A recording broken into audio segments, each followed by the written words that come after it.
কালিয়াগঞ্জের মদনপুর এলাকায় রাস্তা মেরামতির কাজের সময় গরম পিচ পড়ে দুই শ্রমিকের শরীর ঝলসে গেল। আহত দুই শ্রমিকের নাম নরেন মাহাতো বয়স 60 এবং প্রসেনজিৎ মাহাতো বয়স 19। এদের বাড়ি কালিয়াগঞ্জের বরুণা অঞ্চলের পাতালশ্রী গ্রামে। সোমবার সকাল 9টা নাগাদ এই দুর্ঘটনার পরই আহতদের কালিয়াগঞ্জ স্টেট জেনারেল হাসপাতালে নিয়ে আসা হয়। এদের মধ্যে নরেন মাহাতোকে উন্নত চিকিৎসার জন্য রায়গঞ্জ মেডিকেল কলেজ হাসপাতালে পাঠানো হয়। কালিয়াগঞ্জ হাসপাতালে প্রসেনজিতের চিকিৎসা চলছে। আহত প্রসেনজিৎ জানায়, পাকা রাস্তা মেরামতির কাজের মিলার মেশিন টেনে নিয়ে যাওয়ার সময় গরম পিচ উপচে তাদের শরীরে পড়ে।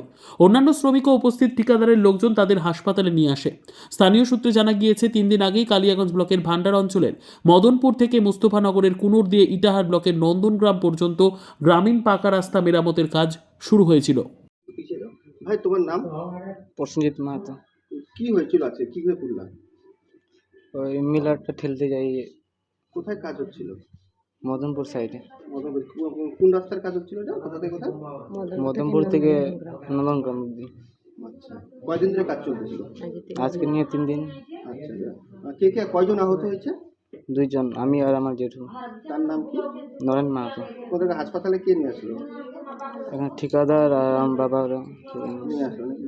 তো তোমার এই অবস্থা, আরেকজন কোথায় আছে তাহলে? উনি এখন রায়গঞ্জ হসপিটালে। রায়গঞ্জ হসপিটালে ভর্তি আছে।